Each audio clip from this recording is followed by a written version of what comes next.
नमस्कार विद्यार्थी मित्रांनो, खूप खूप स्वागत आहे सगळ्यांचं आपल्या या व्हिडिओ सिरीजमध्ये, ज्यामध्ये आपण स्टेट बोर्ड्स जे आहेत जॉग्राफीचे ते आपण डिस्कस करत होतो. याच्यामध्ये आपण बघतो की 6वी 7वी ही 2 पुस्तकं आपली डिस्कस करून झालेली आहेत. आता आपण 8वीचं पुस्तक डिस्कस करतोय. शेवटचे 2 चॅप्टर इथे शिल्लक आहेत. त्यानंतर आपण 9वीच्या पुस्तकाला स्टार्ट करणार आहे. ठीक आहे. सो या व्हिडिओमध्ये आपण काय करू, शेवटचे 2 चॅप्टर कंप्लीट करू आपण. जर तुम्ही व्हिडिओ हाच पहिला बघत असाल तर काय करा की व्हिडिओची सुरुवात तुमची जी आपण एक प्लेलिस्ट बनवली, ज्यामध्ये तुम्हाला सगळे जॉग्राफीचे व्हिडिओ जे स्टेट बोर्डचे ते बघायला मिळतील. तुम्ही तिथून काय करा की व्हिडिओची सुरुवात करा, म्हणजे तुम्हाला व्यवस्थित गोष्टी लिंक करता येतील. याच पद्धतीने बघतो आपण की आपल्या यूट्यूब चॅनलवरती आपण जनरल सायन्स अगदी 5वी पासून 10वी पर्यंत संपूर्ण जनरल सायन्स डिस्कस केलं आहे. तुम्ही ती पण व्हिडिओ बघू शकता. त्याचबरोबर 11वीची जॉग्राफीची NCERT हे देखील आपण डिस्कशन केलेलं आहे. त्यामुळे ह्या सगळ्या मुद्द्यांचं काय होईल की तुम्हाला तिथं उपयोग होईल रिव्हिजनसाठी तुमच्या. या व्हिडिओला आपण लगेच सुरुवात करतोय. शेवटच्या काही व्हिडिओतून आपण बघतो की आपण की बऱ्यापैकी पार्ट आपण 8वीचा कव्हर केला होता.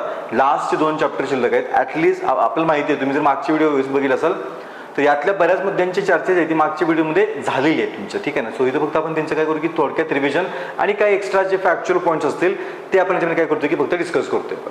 टॉपिक आहे, टॉपिकचं नाव आहे सागर तळ रचना. आता हे मला वाटतं की आपण मागं पण काही गोष्टी ठिकाणी यातल्या डिस्कस केले तुमच्या.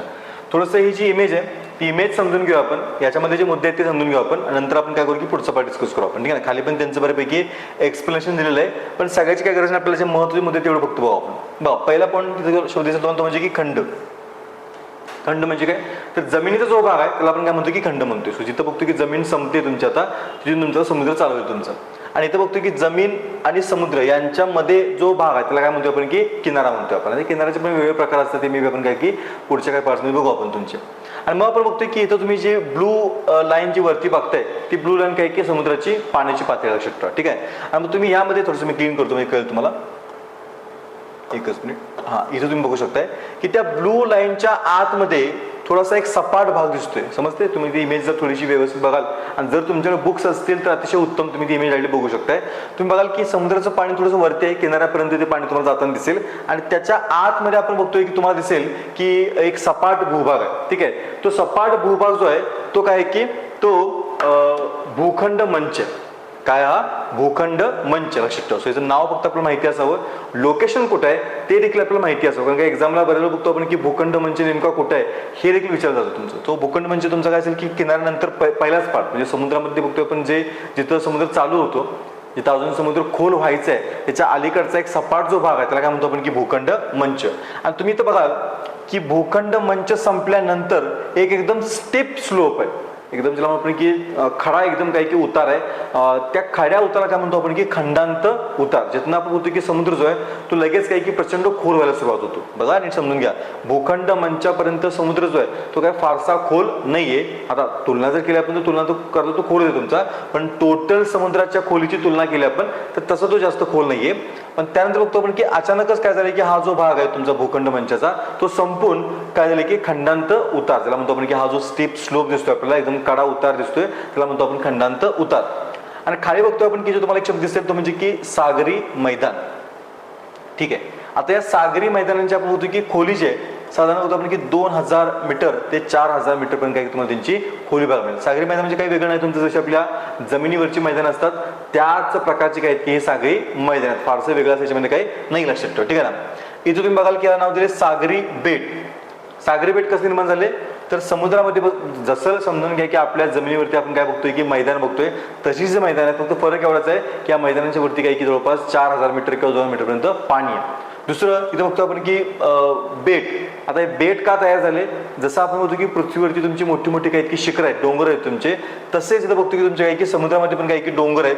आणि ह्या डोंगराचा किंवा पर्वतांचा काही भाग जर समुद्राच्या वरती आला तर त्याच्यापासून काय तयार होते की हे बेट तयार होतं लक्षात ठेवा. आणि इथं बघतो आपण काही नाव देते म्हणजे की सागरी डोह.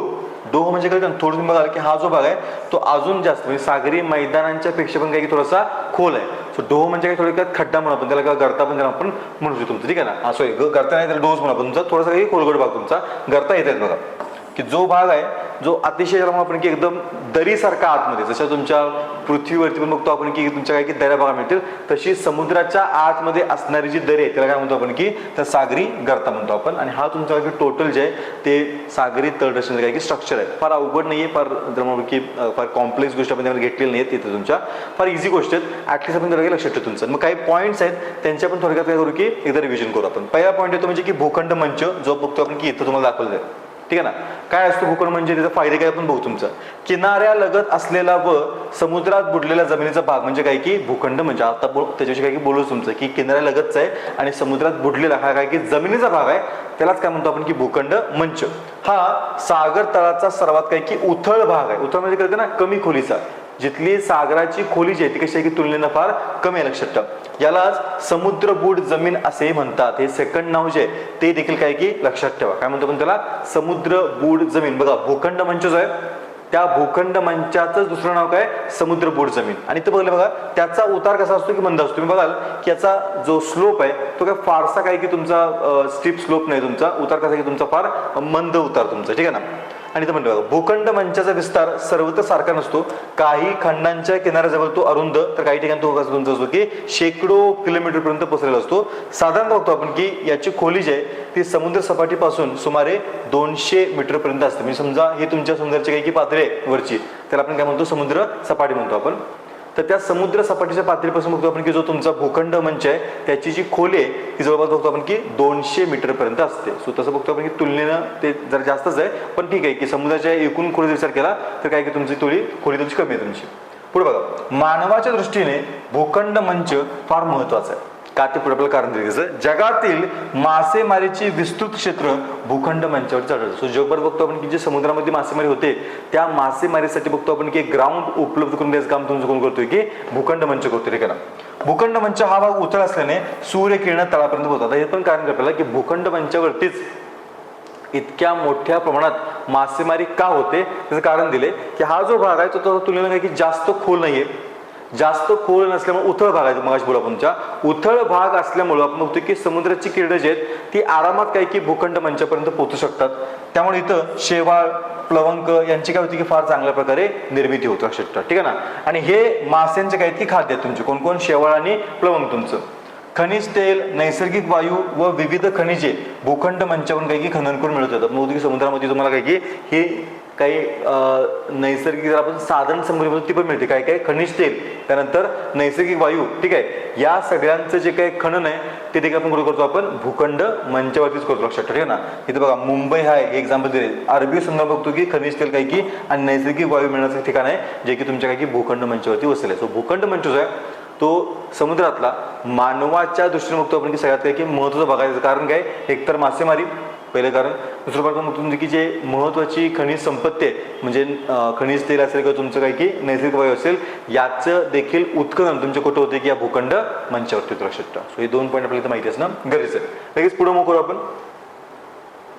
नेक्स्ट पॉईंट तुमचं तो म्हणजे की खंडांत उतार. आपण बघितलं भूखंड मंच जिथं संपतो तिथून काही काही तीव्र उतार चालू होतो, त्याला काय म्हणतो आपण की खंडांत उतार. काय म्हणतो याच्यामध्ये, भूखंड मंचाचा भाग संपल्यानंतर समुद्र तळाचा उतार तीव्र होत जातो त्यास खंडांत उतार म्हणतात. जे की आपण बोलू तुमच्या समुद्र सपाटीपासून यांची खोली जी आहे ती सुमारे 200 मीटर ते 3700 मीटर पर्यंत असते. हे फार महत्वाचं लक्षात ठेवा. आता मगाशी आपण बघितलं जो भूखंड मंच त्या भूखंड मंचाची खोली किती होती, 200 मीटर पर्यंत.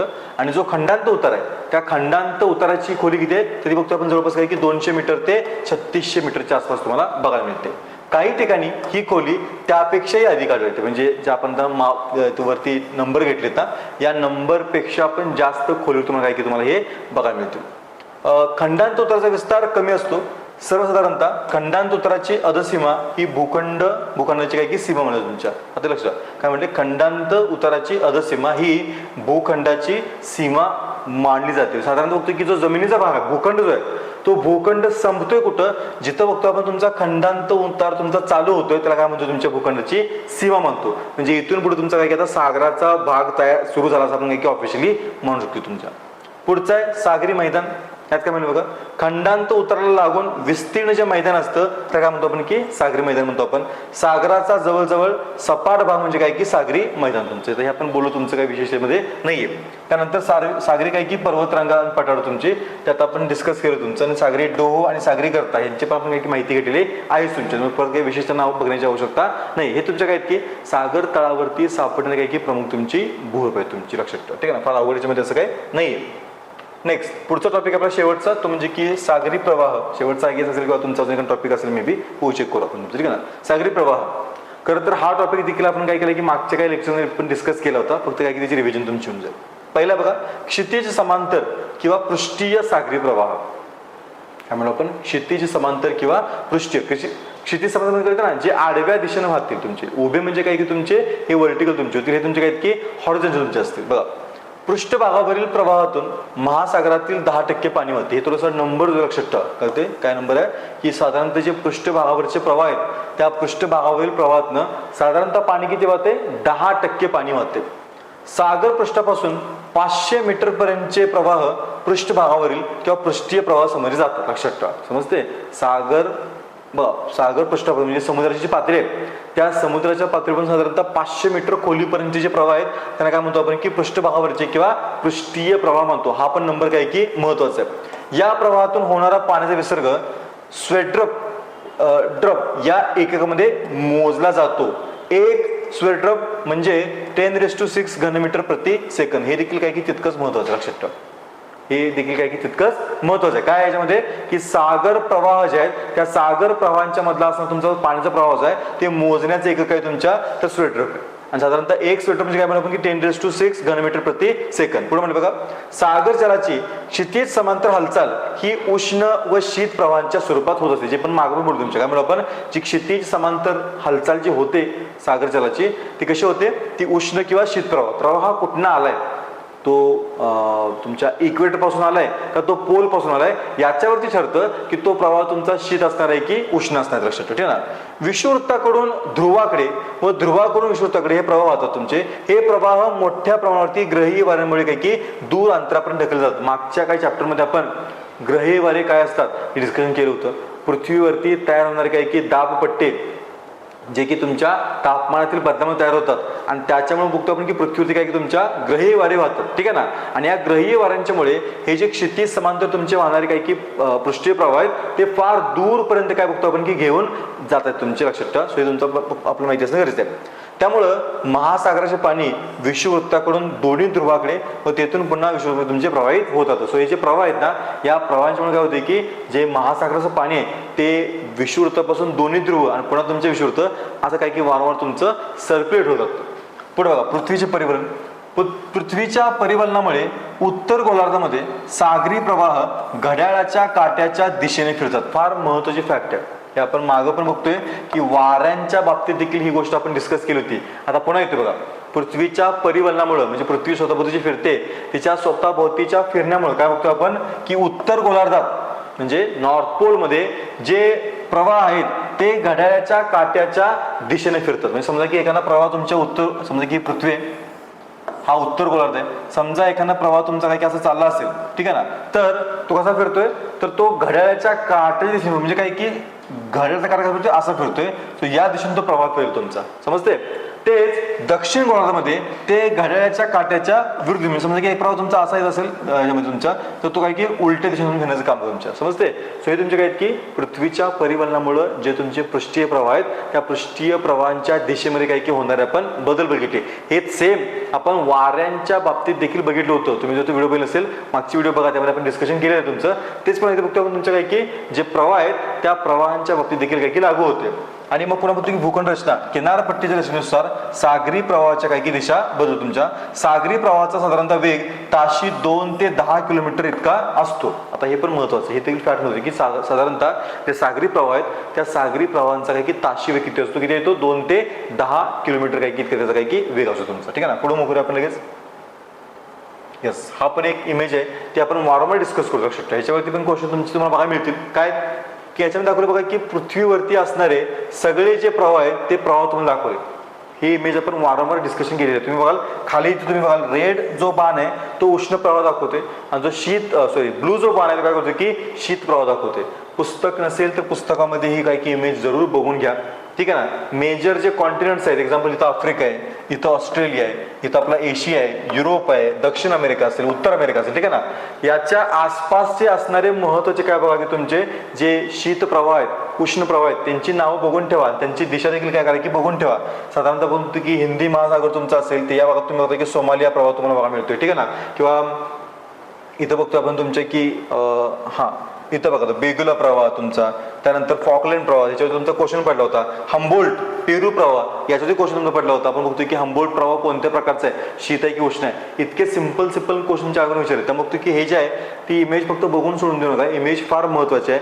जेवढ्या डिटेलमध्ये तुम्ही ही इमेज बघाल तितका तुम्हाला काय एक्झामला फायदा होणार आहे. त्यामुळे मी तर सगळे प्रवाह डिस्कस करत बसत नाही, पण ऍटलीस्ट तुम्ही काय करणं गरजेचं आहे की ही इथं बघण्याची आवश्यकता नाही आहे. तुम्ही तुमच्या पुस्तकामध्ये असेल तर पुस्तकात जरूर जा, किंवा ऑनलाईन जर तुम्ही पुस्तक घेतलं ई बालभारतीवरनं त्यात देखील तुम्हाला इमेज मिळून जाईल. त्याचा स्क्रीनशॉट काढून ठेवा, फार महत्वाचं आहे. आणि त्या ठिकाणी असणारे की प्रवाह जे प्रवाह बघून किंवा एल्स तुम्ही जर ॲटलास यूज करत असाल तर ॲटलीस्ट काय करा की ॲटलासमध्ये जाऊन काही प्रवाहाचे ते एकदा बघून घ्या की साधारणतः कुठले प्रवाह आहेत, त्यातले शीत कोणते आहेत, उष्ण कोणते आहेत, कुठले प्रवाह कुठनं वाहत आहेत. त्यात पण खास करून बघतो की भारताच्या जवळनं वाहणारे काही प्रवाह कोणते आहेत. किंवा आपण बघतोय आता हम्बोल्ट प्रवाह का महत्वाचा आहे, कारण बघतो आपण की साधारणतः हा पेरू प्रवाह आहे, त्याच्यामुळे भारताच्या मान्सूनवरती काही की विपरीत परिणाम होत असतो. तर हे असे जे काही प्रवाह असतील ज्यांचा भारताशी काही की डिरेक्टली किंवा इनडायरेक्टली काही संबंध आहे, असे प्रवाह बघतो आपण की आपल्याला शोधणं माहिती असणं काही की गरजेचं आहे. त्यामुळे त्याला लाईटली घेऊ नका. याच्यावरती बघतोय की राज्यसेवा कंबाईनच्या प्रिलिमचा काही की तुम्हाला क्वेश्चन्स बघायला मिळतील, लक्षात ठेवा. ठीक आहे ना. आणि इथे एक पॉईंट आहे बघा तो म्हणजे की सागरी प्रवाहाचे मानवी जीवनावरचे परिणाम, की जे आता आपण प्रवाह बघितले सागरी प्रवाह उष्ण आणि शीत दोन्ही प्रकारचे, याचा साधारणतः मानवी जीवनावरती काय परिणाम होतो बघा. एक करू आपण. उष्ण सागरी प्रवाह थंड प्रदेशात ज्या किनारपट्टी जवळ वाहतात तेथे हवामान उबदार बनते. बाय डिफॉल्ट लक्षात ठेवा की जेव्हा बघतो आपण की थंड किनारपट्टी आहे तिथं तापमान फार कमी झाले, तिथं ज्यावेळेस उष्ण प्रवाह पोहोचतात तर काय करतील ते तिथलं तापमान उबदार करतील. काही प्रदेशात पावसाचे प्रमाण वाढते, लक्षात ठेवा. म्हणजे ह्या उष्ण प्रवाहांच्यामुळे काय बघतो की काही प्रदेश तुमच्या पावसाचं प्रमाण वाढते. उदाहरणार्थ बघा पश्चिम युरोप, दक्षिण अलास्का व जपानच्या किनाऱ्याजवळ वाहणाऱ्या उष्ण प्रवाहांच्यामुळे तेथील थंडीची काही की तीव्रता कमी होऊन हवामान उबदार बनते. त्यामुळे तेथील बंदरे हिवाळ्यात की काही की गोठत नाहीत, लक्षात ठेवा. कुठलं नाव लक्षात ठेवा. पश्चिम युरोप, दक्षिण अलास्का आणि जपान. तुम्ही जर ही प्लेस बघाल तर ही प्लेस तुमच्या काही की नॉर्थ पोलच्या जवळची प्लेस आहेत. आणि मग ऑब्व्हियसली काय की तिथं थंडीच्या काळामध्ये काय की फार मोठी थंडी पडते, जास्त थंडी पडते आणि तो भाग जो आहे तो बर्फानं झाकून जातो. पण इथली जी बंदरं आहेत जहाज टाकण्याचे ठिकाण तुमचं, हे हिवाळ्यात इतकी जास्त थंडी असून देखील काही की गोठत नाहीत. त्याचं कारण काय की हा इथं बघतो की जे तुमचे उष्ण प्रवाह आहेत त्या उष्ण प्रवाहांच्यामुळे बघतो की तिथले काही की जे वातावरण ते उबदार बनतं, त्यामुळे काही की बंदर ती गोठत आहे तुमचं. सागरी प्रवाह जलवाहतुकी दृष्टीने की महत्वाचे आहेत. सागरी प्रवाहाला अनुसरून जलवाहतूक केली असता जहाजाचा वेग वाढून वेळेची तशी काही इंधनाची बचत होऊन वाहतूक खर्च काही की कमी होतो. फार महत्वाचं आहे की प्रवाह ज्या दिशेने वाहत चाललाय त्या दिशेने जर तुमचं जहाज चाललं असेल काय होईल की तुम्हाला तुमच्या इंधनाची आणि वेळेची बचत होते, कारण की त्या प्रवाहाच्या वेगामुळे तुमच्या जहाजाचा काही वेग देखील वाढतोय. शीत सागरी प्रवाहालगतच्या किनारपट्टीवर पर्जन्याचे प्रमाण काही की कमी होतं, लक्षात ठेवा. लाईटचा इश्यू असेल, ठीक आहे. जो शीत एक मिनिट कंप्लीट करू आपण. शीत सागरी प्रवाह असतील तुमच्या तिथे बघतो की पर्जन्य प्रमाण, आता एक्झाम बघा पेरू, चिली, नैऋत्य आफ्रिका इथे बघतो तुमच्या काही की पर्जन्य प्रमाण काही की कमी तुमचं असतं.